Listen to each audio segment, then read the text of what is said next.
Presiden Prabowo Subianto dan Presiden Prancis Emmanuel Macron menyepakati bisnis berbagai bidang.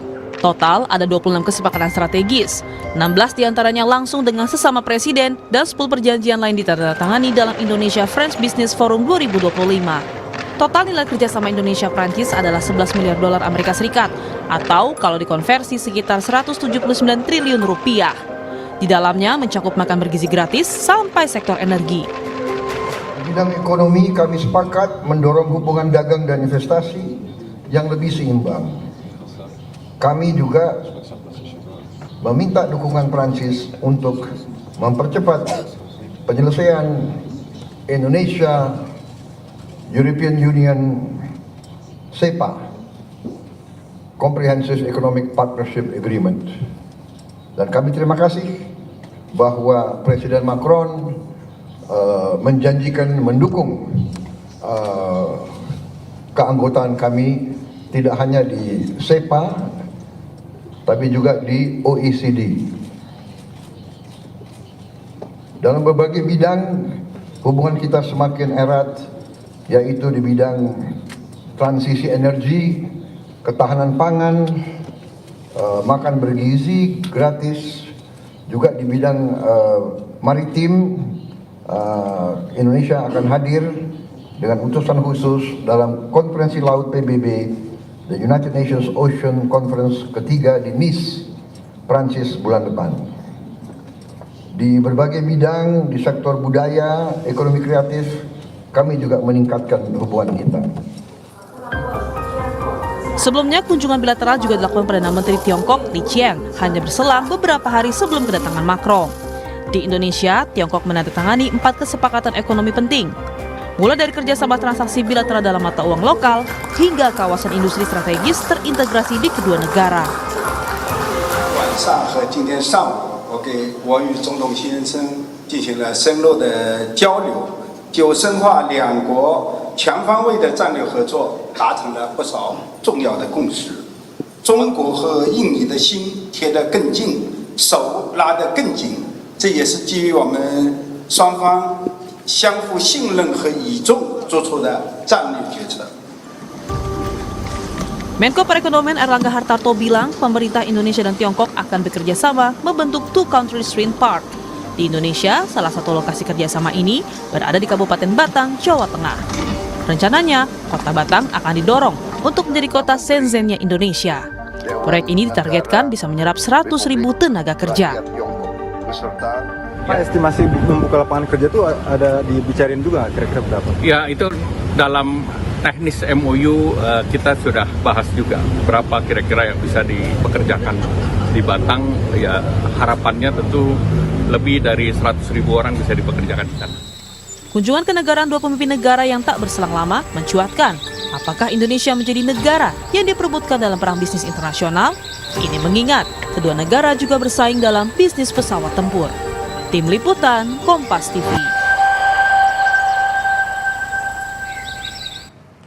Kunjungan Perdana Menteri Tiongkok Li Qiang ke Indonesia langsung ditempel oleh kedatangan Presiden Prancis Emmanuel Macron.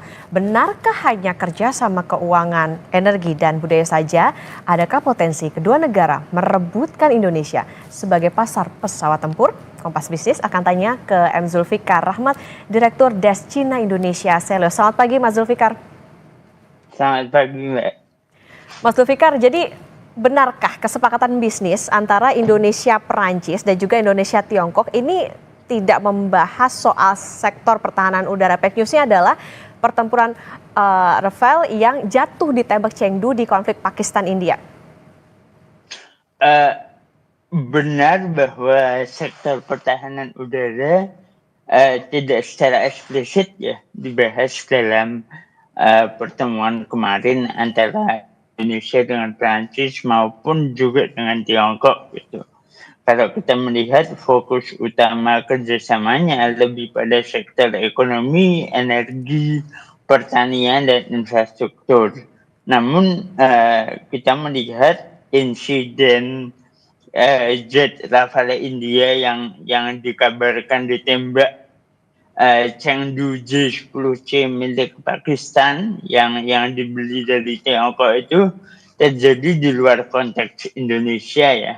Jadi dan lebih memperlihatkan rivalitas teknologi militer antara Barat dan Tiongkok. Dan sampai saat ini Indonesia pun belum menyatakan niat untuk mengubah arah kebijakan alutsista dari pemerintah kali ke pesawat buatan Tiongkok.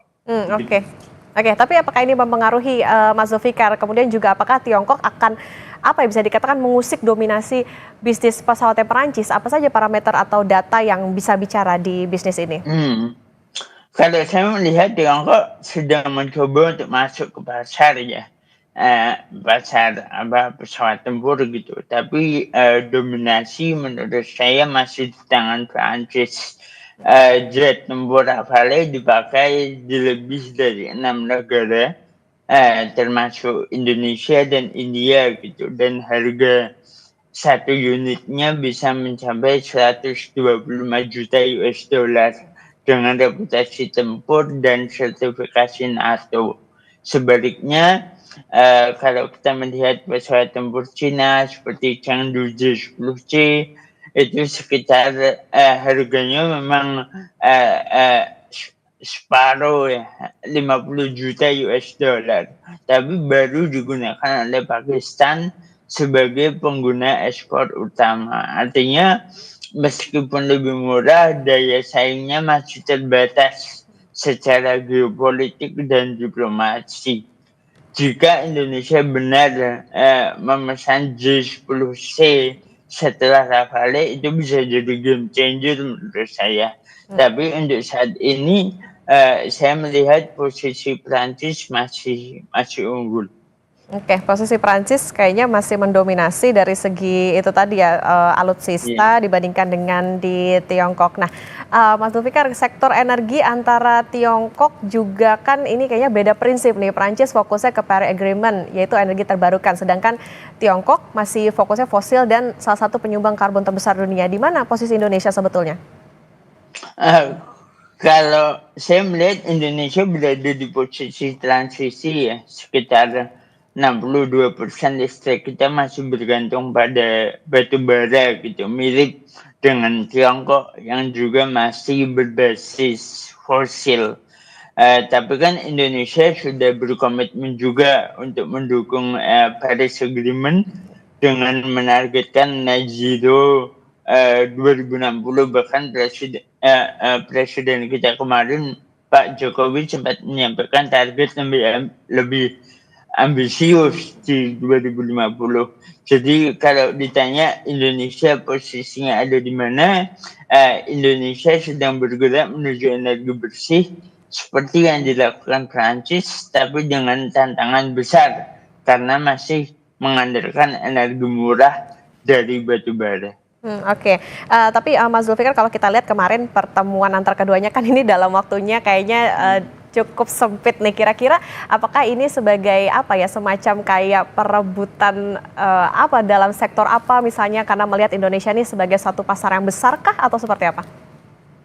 Tentunya ya, Indonesia sebagai negara paling besar di ASEAN dan populasinya juga besar, merupakan pasar yang cukup besar gitu. Dan kalau kita bicara mengenai investasi yang kemarin dibahas di sektor energi bersih, kemudian di sektor infrastruktur misalnya, ya tentunya Indonesia dengan program-program ke depan merupakan target atau destinasi yang cukup atraktif bagi negara manapun gitu, baik negara-negara barat seperti Prancis maupun Tiongkok untuk berinvestasi di Indonesia. Oke, tentu ini menjadi catatan soal bagaimana ini kan Indonesia jadi pasar yang besar juga, termasuk juga tadi soal investasi ada banyak sektor tentunya yang disasar nih, tidak hanya Tiongkok tapi juga Perancis. Mas Zulfikar, nanti kita lanjutkan kembali, termasuk nih di antara dua negara mana nih yang kayaknya realisasinya paling memungkinkan di antaranya. Oke, dan tetaplah saudara di Kompas Bisnis. Zulfikar, kita lanjutkan kembali. Kalau tadi dikatakan ini menarik soal sektor energi, tadi dikatakan Indonesia ini bisa dibilang lagi transisi gitu. Sebetulnya agak mirip Tiongkok, tapi bergerak ke arah energi hijaunya ya mirip Perancis. Nah, Tapi tantangan sektor energi ke depan ini kan adalah pendanaan juga teknologi. Kalau dilihat dari dua negara ini, siapa sih yang unggul dan lebih siap dan lebih menguntungkan buat Indonesia? Ya, kalau bicara pendanaan cepat atau murah di sektor transisi energi, Tiongkok lebih unggul karena mereka siap mendanai proyek besar lewat proyek Belt and Road inisiatif mereka dan juga bank-bank nasional mereka. Secara teknologi pun mereka juga sudah mulai berkembang, gitu, Mbak. Tapi dari sisi teknologi hijau dan juga keberlanjutan, Prancis lebih maju, khususnya dalam energi nuklir, hidrogen, dan juga sistem listrik rendah karbon, gitu. Jadi menurut saya bagi Indonesia pilihan ideal adalah memanfaatkan keduanya gitu. Dari Tiongkok untuk skala besar dan juga kecepatan, dan dari Prancis atau negara barat lainnya untuk transisi energi bersih jangka panjang. Oke, ke Tiongkok ini bisa dikatakan lebih unggul dari segi teknologi energi hijau Perancis. Artinya Indonesia bisa memanfaatkan keduanya. Nah, kalau kita sudah memanfaatkan keduanya nih, ini sebetulnya kan masih sekedar kesepakatan ya, bukan realisasi. Mana yang paling konkret bisa diwujudkan di antara keduanya nih? Kalau kita bicara realisasi fisik, Tiongkok lebih cepat bergerak. Misalnya kita melihat bus atau kereta cepat Jakarta-Bandung atau beberapa kawasan industri di Kalimantan dan di Sulawesi gitu. Namun dari sisi kualitas proyek dan komitmen lingkungan, Prancis bergerak lebih hati-hati dan lebih berstandar tinggi seperti investasi.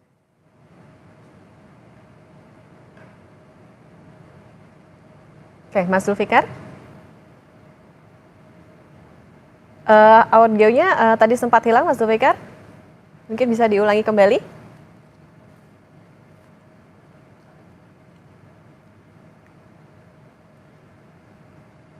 Mas Zulfikar.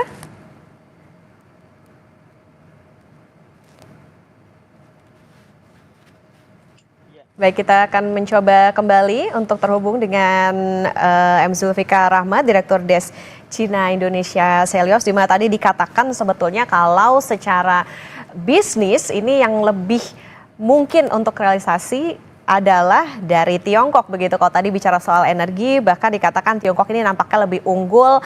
Kemudian juga untuk teknologi, tapi kalau ke teknologi yang energi lebih hijau, lebih ke Perancis nih. Jadi Indonesia bisa memanfaatkan kedua-duanya. Kita mencoba kembali untuk terhubung dengan Mas Zulfikar Rahmat. Mas Zulfikar bisa terdengar? Bisa, Mbak. Bisa. Oke, Mas Zulfikar mungkin boleh dilanjutkan kembali, Mas. Ya, kalau kita bicara mana yang paling konkret, kalau kita bicara realisasi fisik, Tiongkok lebih cepat bergerak. Misalnya kita lihat proyek kereta cepat Jakarta-Bandung gitu ya, atau kawasan industri di Kalimantan, di Sulawesi gitu. Namun dari sisi kualitas proyek dan komitmen lingkungan, Prancis ataupun negara barat lainnya bergerak lebih hati-hati dan lebih berstandar tinggi. Seperti investasi panel surya dan sektor baterai yang mereka sedang negosiasi gitu. Jadi konkret di lapangan bisa lebih terlihat dari sisi Tiongkok. Tapi kita harus nilai juga aspek lingkungan, keberlanjutan, dan juga transparansi. Oke, kalau konkret di lapangan terlihat nampaknya ini kayaknya yang lebih mungkin realisasinya adalah dengan Tiongkok. Nah, khusus dengan Tiongkok nih Mas Zulfikar, ada kesepakatan transaksi bilateral dengan mata uang lokal. Mungkin nggak Indonesia ini akan meninggalkan dolar dan pindah ke renminbi yuan? Kalau saya melihat kerjasama yang dilakukan Indonesia dan Tiongkok ini adalah bagian dari diversifikasi ya Mbak. Bukan berarti Indonesia akan meninggalkan dolar secara total. Dan dengan local currency settlement antara Indonesia dan Tiongkok, perdagangan bilateral bisa menggunakan rupiah dan yuan langsung tanpa perlu konversi ke dolar. Ini tentunya akan mengurangi biaya transaksi dan pada akhirnya ketergantungan pada dolar. Namun karena lebih dari 80% perdagangan dunia masih menggunakan dolar dan utang luar negeri Indonesia juga menggunakan dolar, maka perpindahan total ke yuan untuk saat ini sepertinya belum realistis dalam jangka pendek. Dan ini adalah menurut saya masih merupakan strategi jangka panjang untuk mengurangi resiko global. Oke, ini artinya kalau misalnya secara bilateral soal mata uang dengan Tiongkok lebih ke diversifikasi, bukan artinya meninggalkan dolar itu sendiri. Nah tadi kalau bicara soal keseluruhan bisnis, memang nih antara Tiongkok dan juga Perancis ini bisa jadi pertimbangan nih, meskipun tadi kalau secara realisasinya kayaknya lebih memungkinkan dengan Tiongkok, tapi lagi-lagi dengan Perancis ada 11 miliar dolar Amerika dan Tiongkok 12 perjanjian bisnis strategis, semoga tidak jadi omon-omon semata antara pemerintah dengan pemerintah dua negara ini. Terima kasih Mas M. Zulfikar Ahmad, Direktur Desk Cina Indonesia Seleo sudah bersama di Kompas Bisnis. Sehat selalu Mas Zulfikar. Terima kasih, Mbak.